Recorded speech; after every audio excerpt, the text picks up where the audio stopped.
નમસ્કાર ખેડૂત મિત્રો, હું છું કાછડિયા ભાર્ગવ. તમારું સ્વાગત છે આપણી ચેનલ કૃષિ વિશ્વમાં. તો ખેડૂત મિત્રો, આજે આપણે જમીનમાં છે તો ભાઈ મોંઘા ખાતર નાખીએ છીએ, છતાં પણ આપણે ઉત્પાદન મળતું નથી. કારણ કે જમીન છે પથ્થર જેવી કઠણ થઈ ગઈ છે. કે તેનું મુખ્ય કારણ શું છે? કે જૈવિક કાર્બનનો ઘટાડો.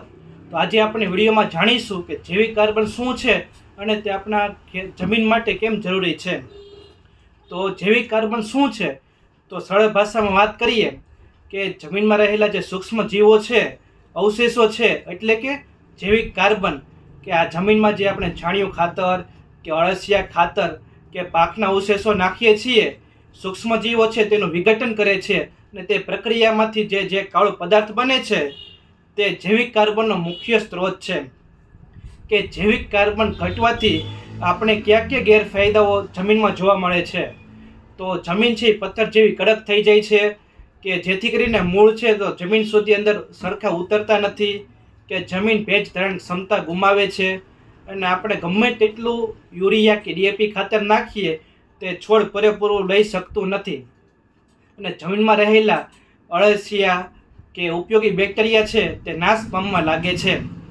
કે જમીનમાં જૈવિક કાર્બન છે તો ભાઈ કઈ રીતના વધારી શકીએ? કે સડેલું ખાતર છે, ગોબર છે અને કમ્પોસ્ટ છે, વર્મી કમ્પોસ્ટ, તેનો ઉપયોગ કરવો જોઈએ. અને પાકના અવશેષો છે તો જમીનમાં જ મિક્સ કરવા જોઈએ.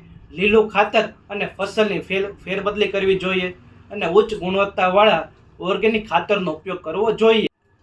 સિવોનિક્સ એગ્રી પ્રાઇવેટ લિમિટેડનું કાર્બોનિક્સ નામથી ઓર્ગેનિક કાર્બન આવે છે, કે જેનો ઉપયોગ કરવાથી છે તો જમીનમાં જૈવિક કાર્બનની પ્રક્રિયા ઝડપથી વધશે, કે જમીન ભેજ ધારણ ક્ષમતા વધારશે, જેનાથી પાકની વૃદ્ધિ અને ઉપજમાં પણ સારો એવો આપણને ફાયદો જોવા મળે છે.